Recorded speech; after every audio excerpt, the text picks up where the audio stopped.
Hello and welcome to episode number 276. This is the Project Management Podcast at pm-podcast.com, and I'm Cornelius Fichtner, and I have a great interview for you today. David Blumhorst from Daptiv is back on the program to discuss what project success really means. David says that it's not about time, budget, and scope. Successful projects are about achieving business goals. Projects are really investments meant to change something about the business, and if they don't hit that business target, then all time and money is wasted. And successful project managers, like you and me, should know how to lead teams to hit those business targets. So let's jump right in. How do you define success? The Project Management Podcasts feature interview. Today with David Blumhorst, Vice President of Solutions and Services at Daptiv.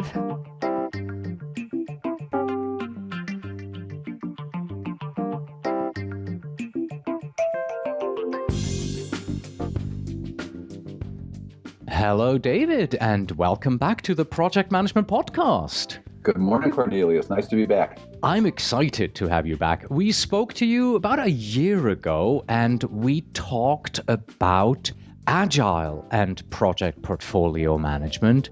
And today we're taking a slightly different look at this. We're talking about portfolio management and what does project success really mean. So when measuring project success, the competing project constraints, they are often brought up. Is that really it? Time, budget, scope, those constraints? So we've picked a topic that is obviously a passion of mine because I've been talking about this one for a long time and writing blogs on it for a long time. And I've come to conclude that the best way to look at this is time, budget, and scope have nothing to do with project success. Those are okay. those are measures of project performance. You know, how are we performing in this project? Are we getting in under budget? Are we going to be on time? Are we hitting the scope lines we had? They're measures of performance. Measures of success have to do with, are we hitting the business outcomes that we anticipated when we launched this project? If I'm looking to, get some ROI out of putting an ERP system in, maybe I want to, on the order management side, reduce order defects or something like that. Did we reduce the order defects? Right? That's why we did this. Another great example I had is a project that started up to upgrade payroll. And I started asking about what the reason for upgrading the payroll was and the real objective of it. And, they're talking about, we have to, the module sunsetting and all these nice technical factors. And the executive finally stood up and said, we need to do this because if we don't, come January 1, 160,000 people won't get paid. We need to make sure they're getting paid. Very good business target to go after. So what we're really talking about with projects are business goals. And, right. And the measure of success should be here, whether or not we hit that business target. Yeah, and taking a step back here, the business goals are really the reason why we actually do our projects, right? Exactly. And if you think about that, anytime we're doing a project, we're trying to change something about the business. We're spending money, we're spending time, so we're making an investment and making a change in the business. When PPM is done right, when the portfolio management part of PPM is done right, all projects are looked at as investments in a portfolio rather than just projects that have a start and end date and have a certain time, budget, and scope. And you've got competing priorities coming into that set of investments. Much like when you are managing your own portfolio of, say, equities or stocks or anything else, you've got a finite amount of resource that you're putting against, it seems, an unlimited number of choices. Which ones are you going to do? Well, you're going to do the ones that are going to benefit the business most. So you're making investments to improve the business, and then the business case is what it's all about. Are we reducing errors? Are we opening up a new web channel to increase sales? They're very serious business goals to go after, and we want to make sure we're hitting that business target. As I've sometimes put it, when you look at the business target versus the time, budget, and scope, I joked about time, budget, and scope have nothing to do with success. Obviously, if you're going after, say, a 10 million revenue increase, you're not going to spend 15 million to get there. The investment isn't worth it. So it really is about the investment in the change. Is the investment worth it? And then going after the investments that are worth it. If all you do is look at the time, budget, and scope, if you miss the target at the end of the day, you've thrown away the investment. You've thrown away all your time and money. And if we look at project success under that light, what then is the job of the project manager in regards to leading the project and project success? Oh, to put together Gantt charts and hit time, budget, and scope. Okay, moving on. But I say that jokingly because that seems to be this view of project managers have this kind of technical skill set. They put together Gantt charts, they calculate critical path, they put risk and issue logs together. That would help you get to time, budget, and scope. What good project managers are leaders, as opposed to technical skill sets that can just accomplish these things. A colleague of mine and I used to talk about this. He worked for me at Clarent when I was the CIO there. And we would interview project managers. And the nomenclature we came up with after an interview was this a task manager or a project leader? Task manager was the person who could do all those technical skill sets that a project manager needs, but didn't really have a clue about how to lead the team. Project leaders understood the business goal. Oh, we're trying to pay those 160-something thousand people by the end of the year. I know I've got to get there by hook or by crook. And I know I need to motivate my team to get there by hook or by crook.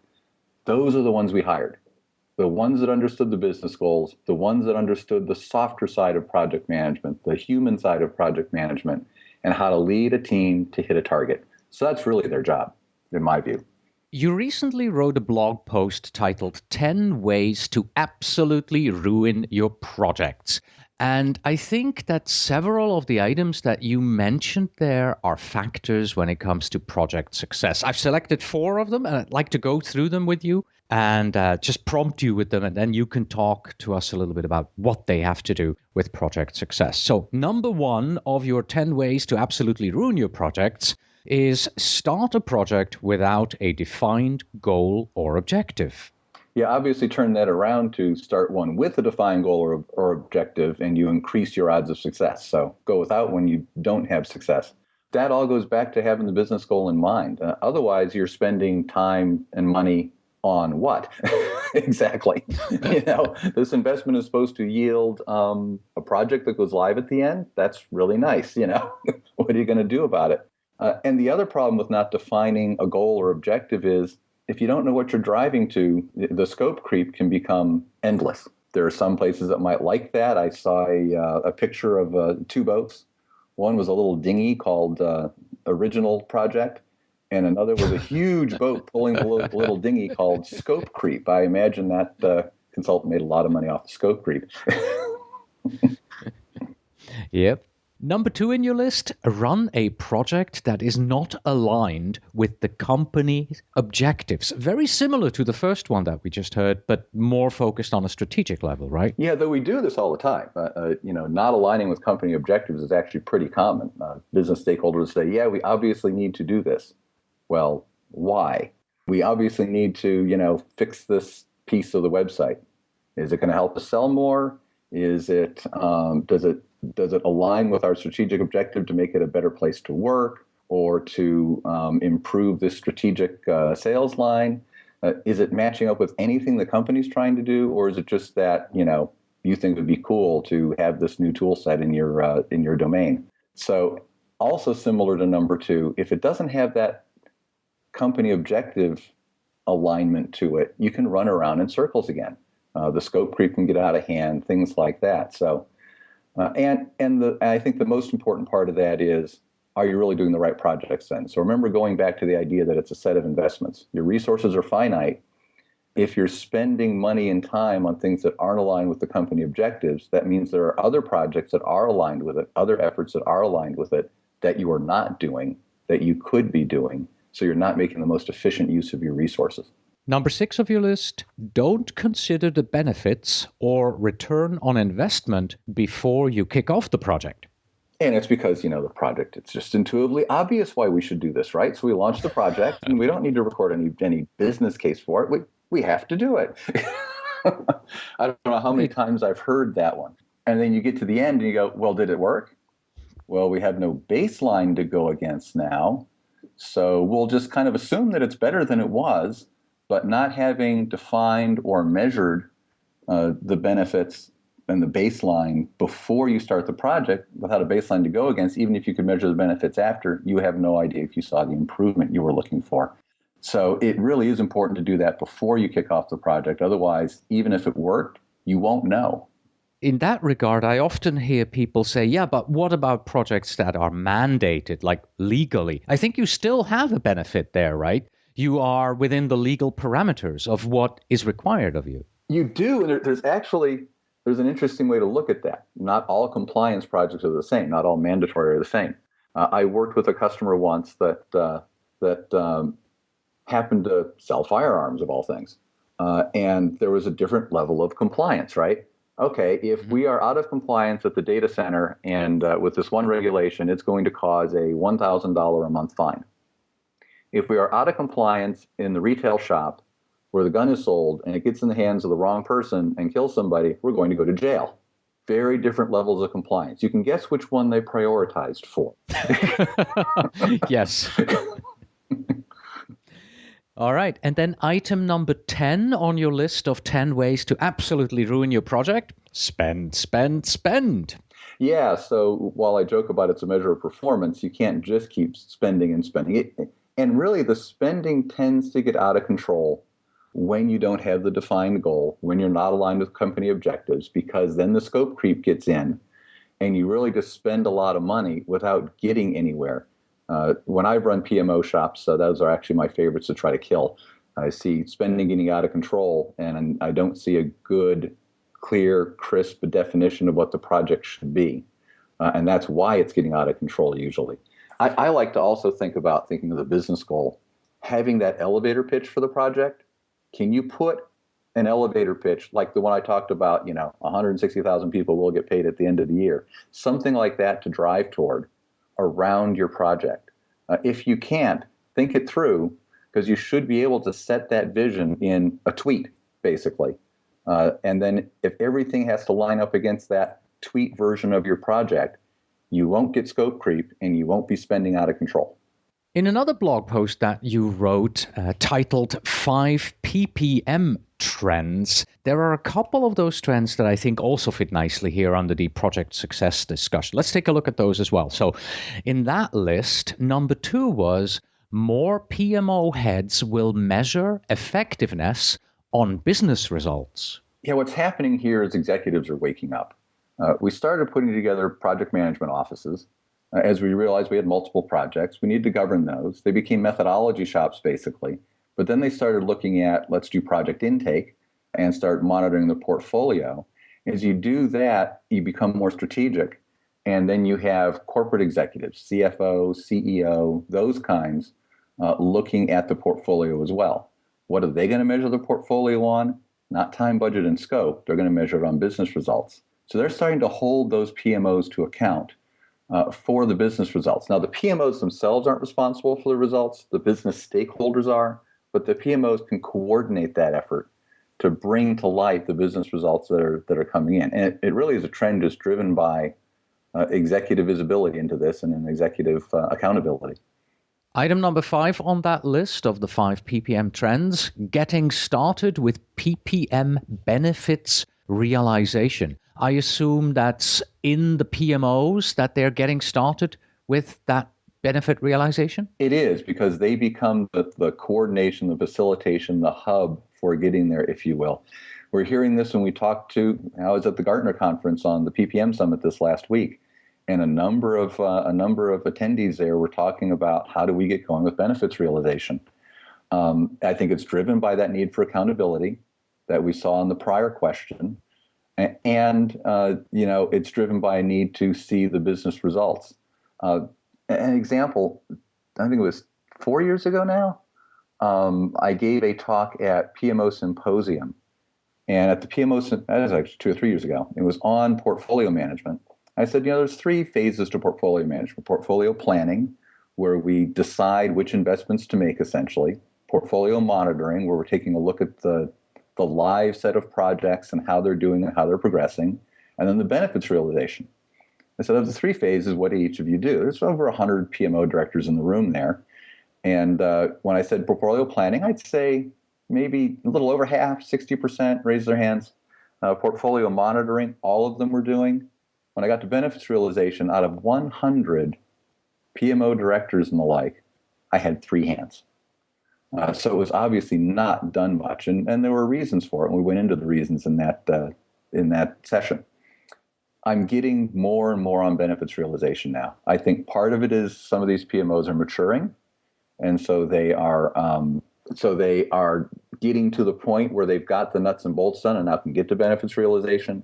And part of it is being driven by the push from the top to show the business results. Okay, so we've discussed success from various angles here right now. Let's come back to the title of our conversation. Do tell me, what does project success really mean? Like I said, it means hitting that business target. If I'm investing $1 million to open up a new sales channel, if I get 10 million return on it, that's great. Then I've hit my target. And interestingly, that brings into scope creep too. If I'm 20% over budget on that project, now I'm 1.2 million. Have I failed if I still get 10 million in return? No, I've got a great return going. I haven't failed. So it's important to keep those factors in mind. ROI is not necessarily the best way to measure all of these, right? So there are things that improve employee satisfaction. I think Southwest Airlines is a good example of this. They say put the employee first, make Southwest Airlines, one of the best places to work, and they will take care of our customers, and that will drive success. So there are other things to look at like that. Project success really does mean, did you hit the business target? Not did you come in on time, budget, or scope. Those things get weighed against it. And how does project portfolio management factor into all of this? Well, you're looking at your investments like a portfolio. So like a portfolio, you can see the total return on the portfolio. Any given portfolio, you may be slicing it into investment classes, run, grow, transform, into business units, finance, manufacturing, IT, that sort of thing. You may have targets for returns on those. And actually to get those targets, and we can't go into that in this blog post, but it means coming up with a way of creating apples to apples measures. Some are going to be financially driven, some are, say, market share, survey driven, things like that.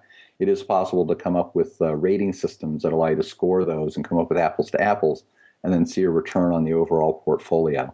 That's essentially where we see that going. You work for Daptiv. You have a portfolio management software and also a service. What do you see among your customers? How do they respond to all of this? How do you guide them through this process? Yeah, they respond very favorably.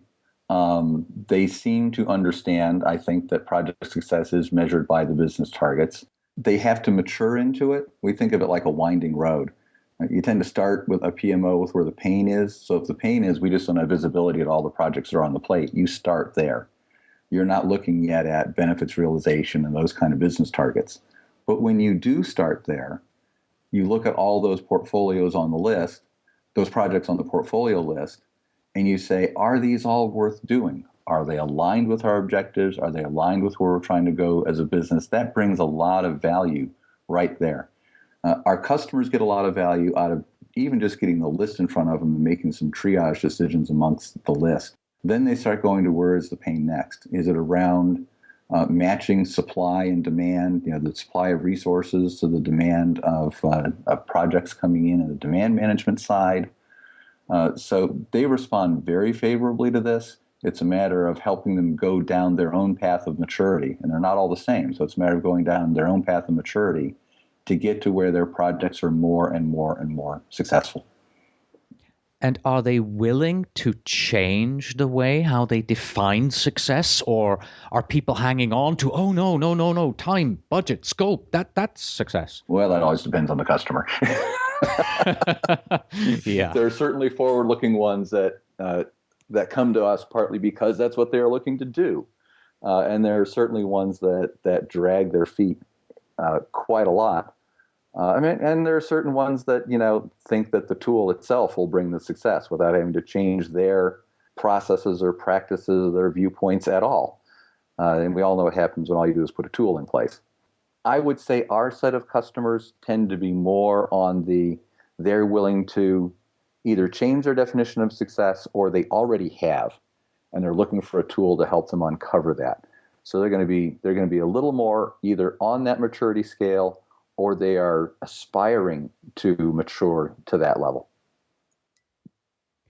In closing, what would you recommend to our listeners that they do? Many of them, they probably have ongoing projects, and listening to you discuss what success means may make them perk up. How do they strengthen their definition of success on the current project in mid-flight? So take every one of the projects on the plate and come up with that elevator pitch. And if you can't come up with the elevator pitch, that tells you something right there. Is that a project you should be looking harder at? Then take a look at those projects and see how they're aligned with your strategic objectives as a business. The most difficult part of aligning to strategic objectives, I've found, oddly enough, is that there are plenty of companies that don't have them. Makes it hard to align to. So at least take a look at if you can come up with that elevator pitch for each of the projects. And then once you've done that, even if you're not going to measure benefits before and benefits after, do a survey after of the business stakeholders and the business users and ask them if the outcomes that you were looking for out of that project are actually being achieved. We actually do this at Daptive with every implementation of Daptive we do. We ask for 3 or 4 or 5 business outcomes they're looking to get after they put in Daptive. And these are not just tool related. These are, we want to increase visibility. We want an improved intake process that will allow us to funnel our demand down to our supply, objectives like that, so that at the end we can ask them, are you on the way to meeting those objectives? You're not really there when you first go live on any given project. You've got some more learning curve to go through, some more change management to go through, but are you on your way there? And 6 months later, are you there? Just doing simple surveys like that, even if you don't get into all the benefits, starting the baseline and measuring every 3 months type thing, can have a profound impact on how you view your portfolio. David, thank you very much. It was a pleasure having you on the program today. Thank you, Cornelius. And that was David Blumhorst and our discussion on what project success really means. That's it for today. Thank you very much for listening. As always, you can find us on the web at pm-podcast.com. If you are a PMP or a PGMP and you're looking for a simple and effective way to earn PDUs, then try our sister podcast, the PDU Podcast. Get a new webinar and at least one new PDU every month on autopilot. Stop by at pducast.com. That's pducast.com. Please send your emails to info@pm-podcast.com, and when you write, please tell me where in the world you are writing from. And finally, we have this. The secret of successfully managing a project is to keep the 5 stakeholders who hate you away from the 4 stakeholders who haven't made up their minds. Until next time.